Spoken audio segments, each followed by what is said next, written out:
Hello student, हम लोग ज्यामिति पढ़ रहे थे। पिछले क्लास में ज्यामिति के बारे में जान रहे थे। आज फिर हम उसी सीढ़ी को आगे बढ़ाते हुए पिछले क्लास में हम लोग जाने थे त्रिभुज के प्रकार भुजा के विचार से। आज हम जानेंगे त्रिभुज के प्रकार कोण के विचार से।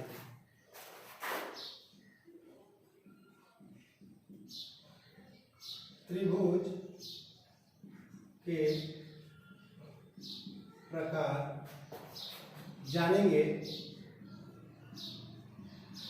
कोण के विचार से।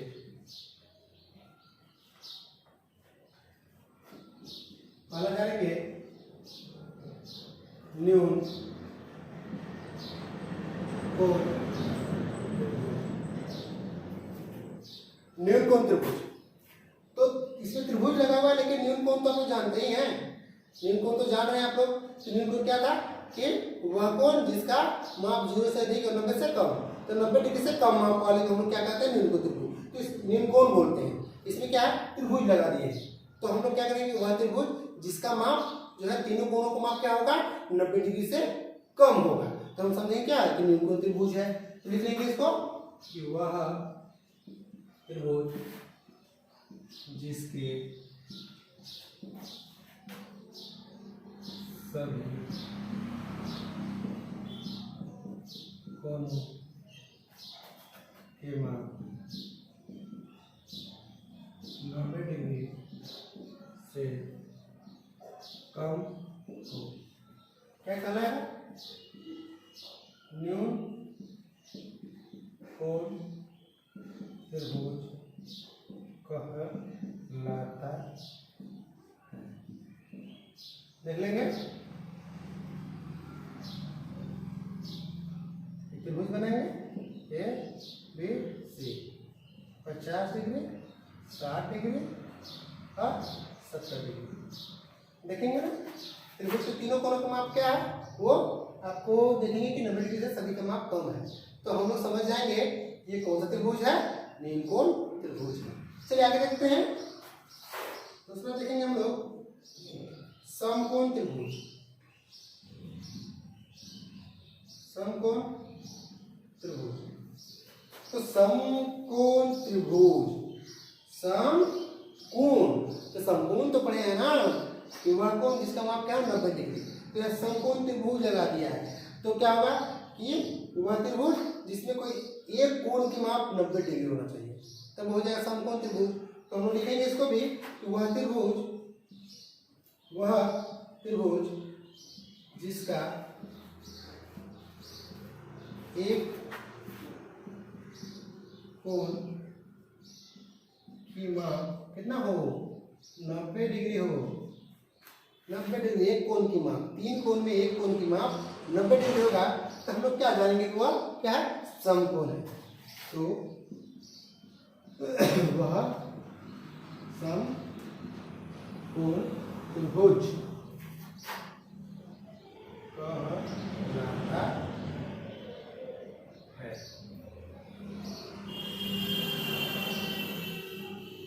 सॉरी, समकोण त्रिभुज कहलाता है।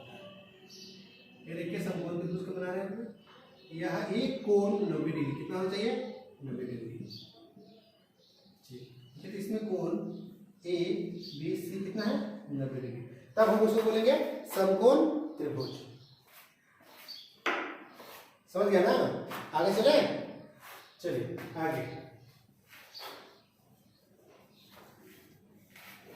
आगे चलेंगे हम लोग अधिक कोण त्रिभुज।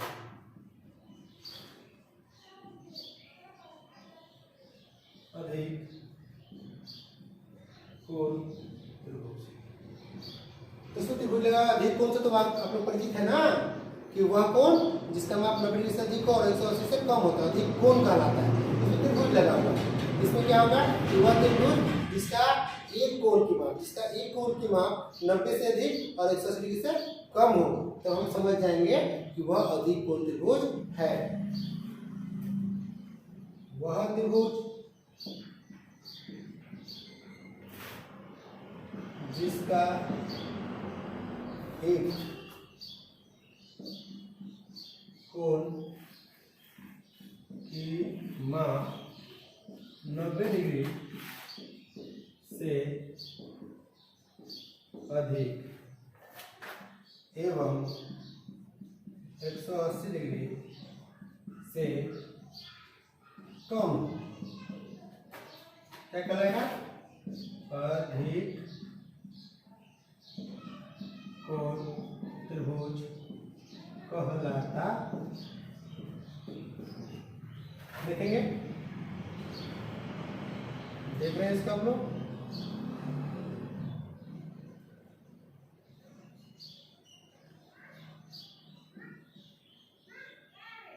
यह जो है देखिए माप यहाँ पर 130 डिग्री है, ठीक है, 90 से अधिक और 180 से कम है।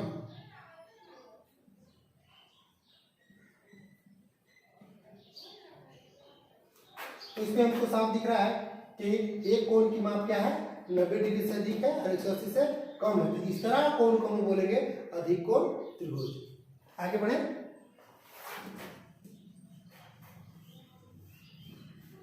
नब्बे डिग्री से अधिक और 180 से कम वाले कोण त्रिभुज को क्या बोलेंगे? 100 अधिक कोण त्रिभुज। चलिए अब जो है कुछ मुख्य बातें।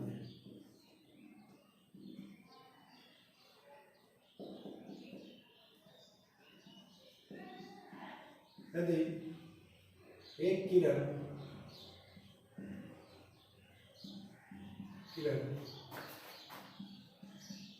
एक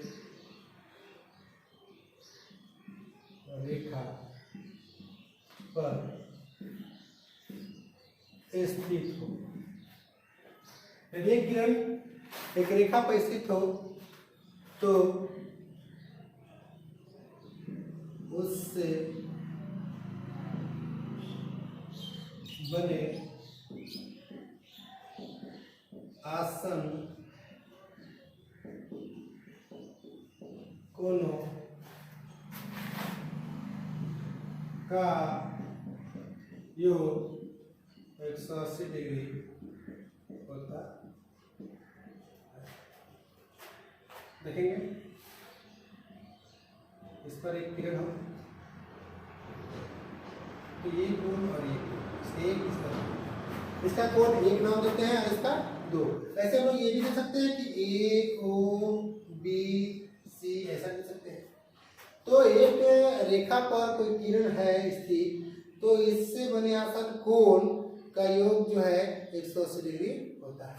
क्या होगा कि कोण एक और कोण दो जोड़ देंगे फिर कहाँ जाएगा?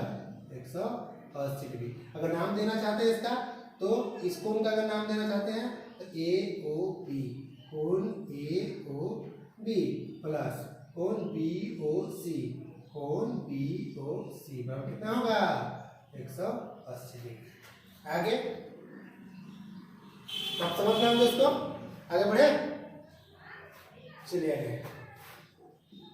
दो प्रतिच्छेदी रेखाओं से निर्मित सभी कोणों का योग 360 डिग्री होता है। दो प्रतिच्छेदी रेखा, प्रतिच्छेदी रेखा से तो आप पहले से ही परिचित हैं।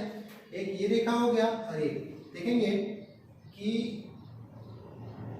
ये दोनों प्रतिच्छेदी रेखाओं से एक कोण बना तो ये सभी कोणों का योग, देखें नाम दे दिया इसका, कोण 1 प्लस कोण 2 प्लस कोण 3 प्लस कोण 4, सबको जोड़ देंगे तो 360 डिग्री होगा। ठीक है ना। तो दो प्रतिच्छेदी रेखाओं से निर्मित सभी कोणों का योग कितना होता है? 360 डिग्री। आगे बढ़ते हैं।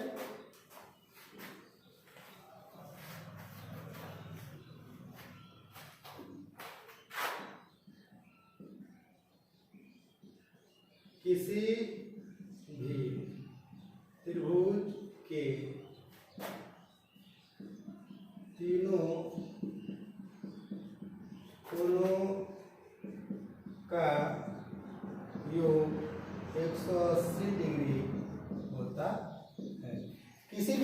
सभी कोण को अगर जोड़ दे, तीनों कोण को जोड़ दे, इसका योग कितना आएगा 180 डिग्री। यहाँ देखेंगे हम लोग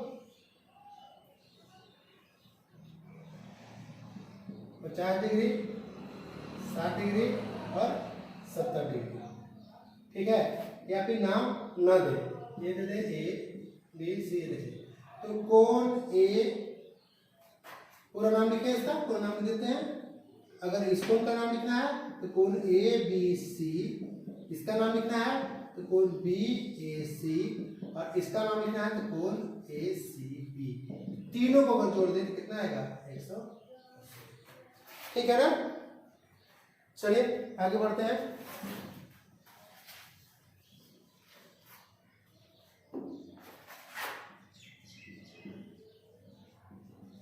किसी त्रिभुज के एक भुजा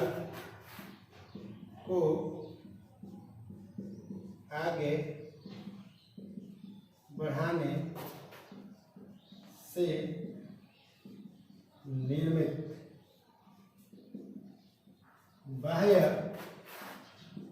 कोण सुदूर अंतः कोणों के योग के बराबर होता है।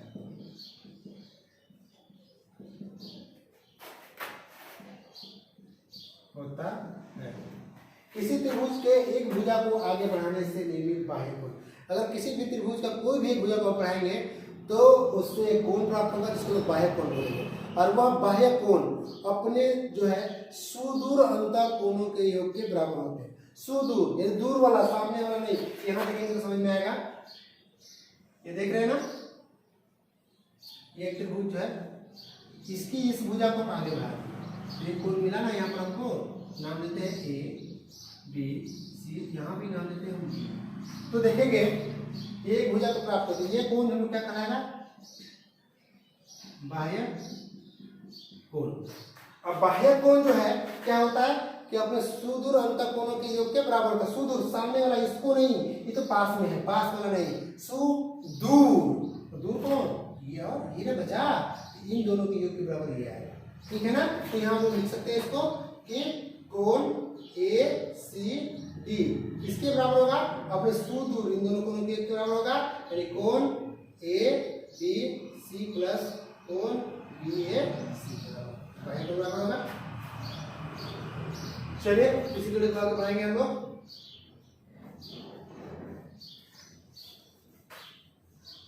नोट कर लेंगे इसको।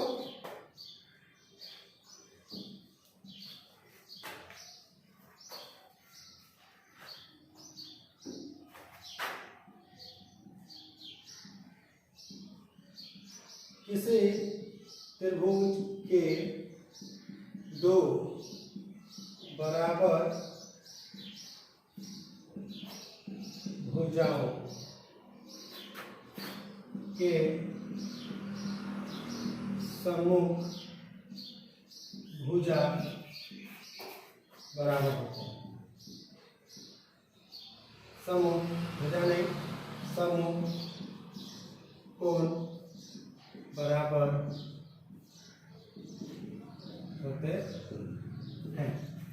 किसी त्रिभुज में क्या, किसी त्रिभुज में यदि दो भुजा बराबर हैं तो जानिए कि उनके सम्मुख कोण भी क्या होंगे, आपस में बराबर होंगे। तो हम उसको एग्जाम्पल से समझेंगे कि ये देखिए एक त्रिभुज ले लिए, इसमें ये और ये ए बी सी।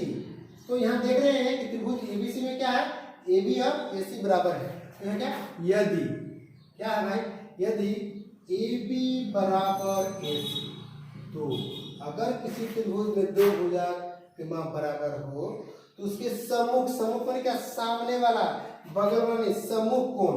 तो इस त्रिभुज देख रहे ये भुजा ना, इसके सम्मुख कौन सा कोण आ रहा है, देख रहे हैं ये वाला सी, सामने वाला, ये सामने वाला ये कोण, और ए सी है बराबर, तो इसके सम्मुख कौन आएगा, ये वाला। देख रहे ना, ए बी के सामने कौन है, सामने सब मुख, मुख के सामने ए बी के सामने कौन, सी, और इसी के सामने वाला बी। तब कौन सी, ए के सामने कौन है सी और इस सामने बी, ये दोनों भी क्या होंगे आपस में बराबर होंगे। चलिए समझ गया ना। तो सम्मुख समझ रहे ना, सम्मुख कैसे पहचानेंगे, सामने वाला, ठीक है। ठीक इसी प्रकार किसी त्रिभुज के दो बराबर कोणों के सम्मुख भुजा बराबर होते, देख लेंगे।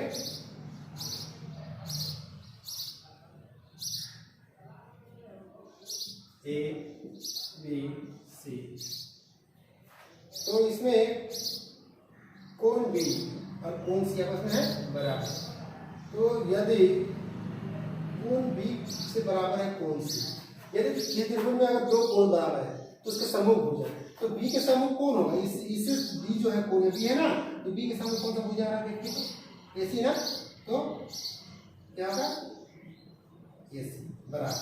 अब सी, तो सी के सामने कौन सा है, ये भी ना, ये भी क्या होंगे। तो ऐसा जब रहते हैं तो ये नियम है, आप देख लेंगे, इसको याद करेंगे आप लोग। आगे बढ़ते हैं।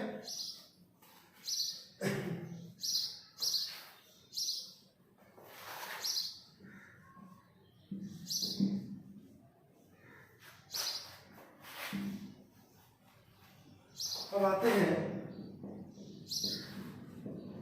सर्वांग समता।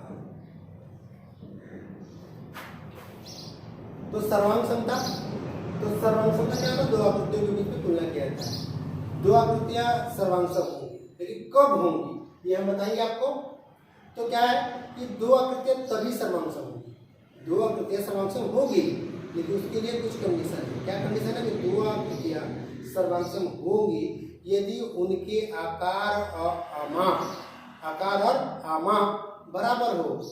तो यहाँ दो शब्द आया, आकार और आमाप। आकार में क्या, कैसा दिखता है, त्रिभुज के जैसा दिखता है कि वृत्त के जैसा दिखता है, चतुर्भुज के जैसा दिखता है, या हमारे संसार में दिखे जाने वाले नोट सिक्के के जैसा दिखता है, हमारे संसार में विभिन्न प्रकार के दिखने वाले आकृतियों जैसा दिखता है। तो हम समझ गए कि आकार क्या होता है, कैसा दिखता है, किस आकार का है, वृत्त के आकार का, त्रिभुज के आकार का, चतुर्भुज के आकार का, किस आकार का है, तो वो आकार हो गया। लेकिन इसमें एक और शब्द आया था आमाप। आमाप क्या है, तो आमाप उसका साइज है, उसका माप है कि कितना बड़ा है, कितना चौड़ा, कितना सेंटीमीटर है, उसका लंबाई चौड़ाई ऊंचाई मोटाई जो भी उस जैसे मापते हैं, तो मापना ही आमाप कहलाता है।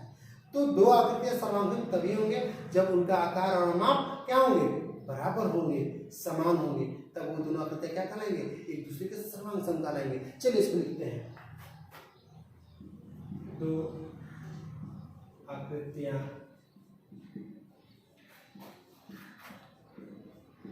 सर्वांग सम होती है यदि उनका आकार एवं आमाप समान,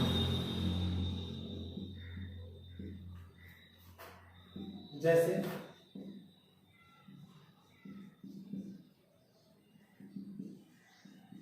त्रिज्या 1 सेंटीमीटर के दो वृत्त, दो वृत्त, एक वृत्त ये हुआ, एक वृत्त और ये, तो दोनों की त्रिज्या है, ये भी 1 सेंटीमीटर, इसका रेडियस 1 सेंटीमीटर, इसका भी जो है रेडियस 1 ही सेंटीमीटर। तो देखेंगे कि दोनों का रेडियस जब 1 सेंटीमीटर, इसको उठाकर इसमें अगर हम रख दें इस वृत्त को, अगर वृत्ताकार हो तो वृत्त उठाकर इसलिए इसको, ताकि ये सब समतल सतह पर बनती है, तो दोनों का रेडियस क्या होगा, बराबर। तो ये कहलाएंगे हम लोग क्या, सर्वांग सम आकृतियां। और भी देखेंगे एक ही माप या समान माप, समान भुजा माप वाले त्रिभुज, समान माप वाले दो त्रिभुज। एक त्रिभुज ये हो गया, एक त्रिभुज और लेते हैं। तो इस भुजा का माप जितना रहेगा उतना ही इस भुजा का माप होना चाहिए। अगर इसका 5 सेंटीमीटर है तो इसका भी 5 सेंटीमीटर, अगर इसका जो है 4 सेंटीमीटर है तो इसका भी 4 सेंटीमीटर। तो देख रहे हैं कि समान संगत जो भी संगत भुजाएं हैं इसका जितना है उसका भी इतना ही है। तो इस तरह से अगर बराबर माप रहेंगे तो हम समझेंगे कि दो आकृतियां क्या है, सर्वांग समता। चलिए आगे देखते हैं सर्वांग समता की शर्तें। सर्वांग समता की शर्तें क्या है? सर्वांग समता की शर्तें, यदि दो त्रिभुज सर्वांग सम हो, सर्वांग सम हो। अच्छा, इसमें एक चीज और आप लोग नोट कर लेंगे, यहाँ पर इसमें समान हो, इसे सर्वांग सम इस चिन्ह के द्वारा क्या सर्वांग सम पढ़ेंगे, सर्वांग सम के द्वारा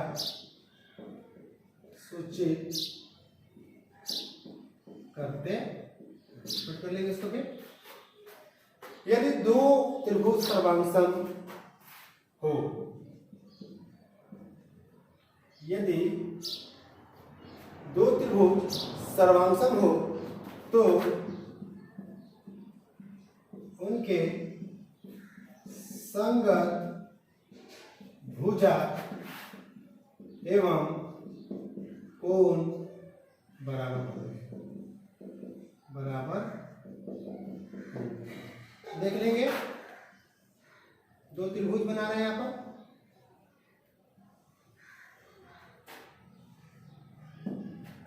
ए B C P Q R. हमने कहा कि दो त्रिभुज सर्वांग सम होंगे। क्या बोले यहाँ कि चूंकि त्रिभुज ए बी सी इसको क्या पढ़ेगा, सर्वांग सम है। किसका? त्रिभुज पी क्यू आर। दोनों क्या है? सर्वांग सम है। अगर दोनों सर्वांग सम है तो इनके संगत भुजा की माप बराबर होगी, इनके संगत कोण की माप बराबर होगी। अब संगत भुजा और कोण कैसे पहचानते हैं? तो त्रिभुज को इसको देखने के बाद भी लोग जान सकते हैं, निकाल सकते हैं। लेकिन सबसे बेहतर तरीका है कि हम यहाँ जो है इसको देखेंगे, इसका नाम लिखा हुआ इसमें देखेंगे, इसी से जानेंगे। जैसे देखिएगा, इसका शुरू वाला हम ए बी लिए, तो इस त्रिभुज का शुरू वाला लेंगे भुजा हम क्या, तो ए बी हुआ, ए बी के साथ संगत कौन कहलाएगा, पी क्यू। दोनों बराबर होंगे आपस में। उसी प्रकार अगर इसका अंतिम वाला बी सी ले ले तो इसका भी अंतिम वाला क्यू आर ले लेंगे, यानी कि बी सी के बराबर क्या हो जाएगा, क्यू आर। ठीक है। ठीक उसी प्रकार जो है इसका किनारे, इसका भी किनारे साथ ए सी बराबर कौन हो जाएगा, ठीक है। और क्या एवं और क्या होता है, कोण भी बराबर होता है। तो इसका शुरू ए है तो इसका शुरू क्या है, पी। तो कोण ए के साथ कौन सा, कोण पी। इसी पर बी पे पी है, इसका पीछे क्यू है, तो बी के साथ कौन सा, कोण क्यू। उसी प्रकार इसका किनारे कौन है, सी है, तो कोण सी के साथ कोण आर। इसे आपस में बराबर होंगे। तो आशा करते हैं कि आप लोग समझे होंगे कि सर्वांग सम आकृतियां क्या है और सर्वांग समता की शर्तें क्या होती हैं। आगे हम लोग जो है और भी पढ़ेंगे, सर्वांग समता के संबंधित बहुत सारी चीज पढ़ना है, अगले क्लास में पढ़ेंगे। आज के लिए इतना ही। और अंत में मैं बोलना चाहूंगा कि आप सब हमारे चैनल को सब्सक्राइब करें, अधिक से अधिक शेयर करें, लाइक करें। और हाँ, देखेंगे आप YouTube में एक बेल आइकन होता है, बेल आइकन को क्लिक करना ना भूले। जब आप बेल आइकन को क्लिक करेंगे तो हमारी वीडियो सबसे पहले आप तक फटाफट पहुंचेंगे। आगे आने वाले दिनों में मैं मैथ से संबंधित बहुत ही अच्छी चीजों को लाऊंगा। Thank you.